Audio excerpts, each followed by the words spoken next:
اعوذ باللہ من الشیطان الرجیم بسم اللہ الرحمن الرحیم ان الذین عند ربک لا يستكبرون عن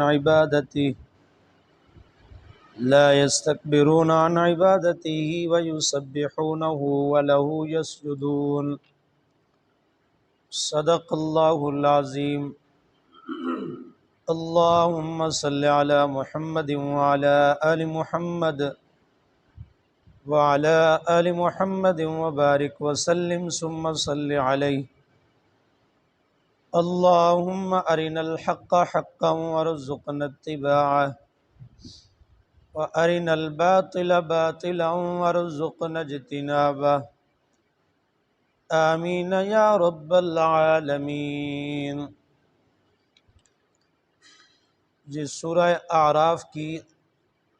آخری آیت ہے جو آپ کے سامنے تلاوت کی ہے، اور جن حضرات نے اس آیت کریمہ کو سنا ہے ان حضرات پر سجدہ تلاوت لازم ہو چکا ہے، اس لیے سجدہ تلاوت کرنا یہ لازم ہے،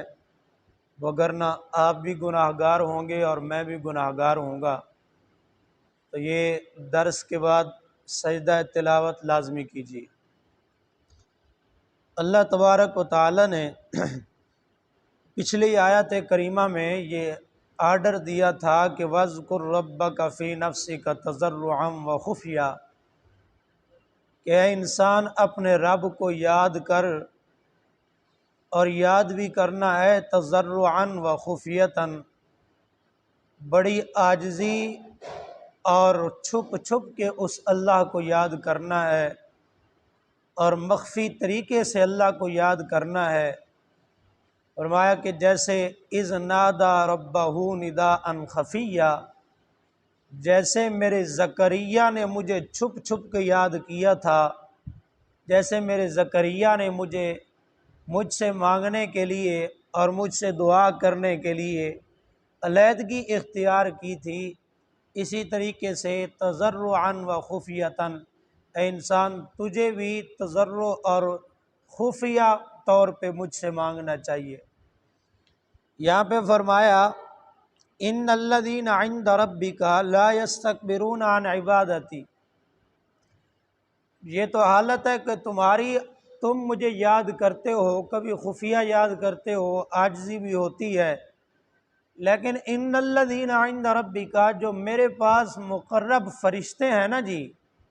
فرمایا وہ بھی میں اللہ کی عبادت کے اندر ہمہ وقت جو ہے وہ مصروف ہیں، وہ بھی میری عبادت کے اندر لگے ہوئے ہیں، اور وہ بھی میں اللہ کو یاد کر رہے ہیں، میں اللہ کی تسبیحات کر رہے ہیں، میں اللہ کا ہر وقت ذکر کر رہے ہیں۔ اس لیے قرآن مقدس میں دوسری مقام پہ آتا ہے، فرمایا کہ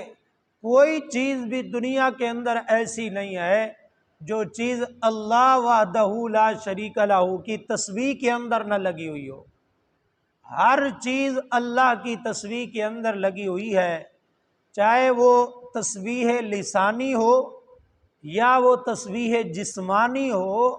ہر ایک چیز جو ہے وہ تسبیح کے اوپر لگی ہوئی ہے۔ اب تسبیح لسانی کسے کہتے ہیں اور تسبیح جسمانی کسے کہتے ہیں، اگر آپ اسے سمجھ لیں تو آپ کو سمجھ آ جائے گی کہ دنیا کی ہر چیز اللہ کی تسبیح کے اندر لگی ہوئی ہے۔ تسبیح جسمانی اسے کہا جاتا ہے کہ ایک چیز کا موجود ہونا اور اس کا اپنے کام کے اندر لگے رہنا، یہ اس بات پر دلالت کرتا ہے کہ کوئی وحدہ لا شریک ہستی ہے جو اس چیز کو بنانے والی بھی ہے اور اس کو کام میں لگانے والی بھی ہے۔ مثلا اللہ تبارک و تعالیٰ کا یہ آسمان ہے، یہ زمین ہے، یہ چرند پرند ہیں، یہ پانی ہے، یہ لہریں ہیں، یہ چیونٹیاں ہیں، یہ حشرات الارض ہیں، یہ جانور ہیں،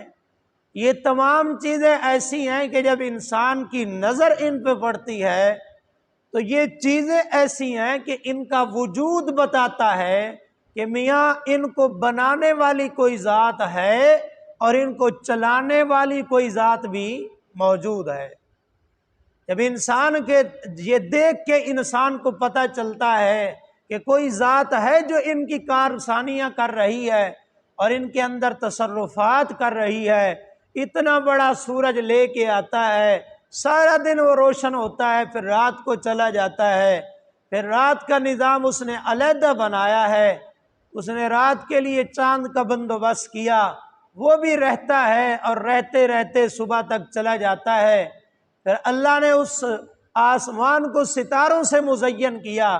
جب یہ ساری چیزیں انسان دیکھتا ہے تو انسان یہ ساری چیزیں دیکھنے کے بعد ان کا وجود یہ بتاتا ہے کہ میاں اللہ ایک ہے اور اس کے سوا کوئی معبود نہیں ہے، اور وہی ان کے اندر کام کرنے والی ذات ہے۔ اسے کہا جاتا ہے تسبیح جسمانی، کہ ان چیزوں کا جسم بتاتا ہے کہ اللہ کیا ہے، وحدہ لا شریک ہے اور اس کے سوا کوئی معبود نہیں ہے۔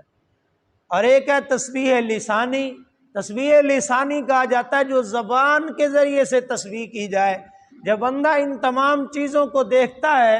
اور اللہ کے دربار میں آتا ہے اور وہ ان تمام چیزوں کو دیکھنے کے بعد کہتا ہے سبحان اللہ، اللہ یہ سارے کام کرنے والی ذات کس کی ہے؟ تیری ہے،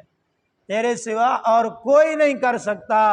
ہزاروں جناب اللہ زمین کے ہزاروں فٹوں سے تو پانی نکالتا ہے اور اسے صاف شفاف بنا دیتا ہے، اور اس کے اندر تو رحمتیں اور برکتیں رکھ دیتا ہے، اس کے اندر شفائیں رکھ دیتا ہے۔ اللہ سبحان اللہ، میں اقرار کرتا ہوں تیری ذات ہر قسم کے عیبوں سے پاک ذات ہے، سبحان ذات تیری ہے۔ اس لیے اللہ کریم فرماتے ہیں دنیا کے اندر کوئی چیز ایسی نہیں ہے جو میری تسبیح نہ کرتی ہو، ہر چیز اللہ کی تسبیح کے اندر لگی ہوئی ہے، یا وہ تسبیح جسمانی ہے یا وہ تسبیح لسانی ہے، لیکن ہر چیز اللہ کا ذکر گا رہی ہے اور ہر چیز اللہ کے ذکر کے اندر مشغول ہے۔ اس لیے فرمایا جس طرح تمام کا تمام جہان میں اللہ کا ذکر کر رہا ہے، اسی طرح میرے فرشتے بھی میں اللہ کو یاد کر رہے ہیں۔ فرمایا ان الذین عند ربک، بے شک وہ لوگ جو تیرے رب کے پاس ہیں، یعنی وہ فرشتے جو تیرے رب کے ہاں مقرب ہیں، قریبی ہیں، لا یستکبرون عن عبادتہ، وہ اللہ کی عبادت سے جی نہیں چراتے، تکبر نہیں کرتے، بلکہ بڑی خوشنودی اور دل جمی سے اللہ کی عبادت کرتے ہیں۔ وَيُسَبِّحُونَهُ، اور وہ اس اللہ کی تسبیح بیان کرتے ہیں، وَلَهُ يَسْجُدُونَ، اور اسی کے لیے سجدے کرتے ہیں۔ چاہے وہ بدنی عبادت ہو وہ بھی وہ اللہ کے لیے کرتے ہیں، اگر لسانی عبادت ہو وہ بھی وہ کس کے لیے کرتے ہیں؟ اللہ کے لیے کرتے ہیں۔ ان کا بھی یہی کام ہے، وہ بھی یہی کہتے ہیں سبحان اللہ، سارے جہان کے اندر عیب ہیں، اگر عیبوں سے پاک ہے تو صرف کس کی ذات ہے؟ یہ سبحان اللہ کا معنی ہے۔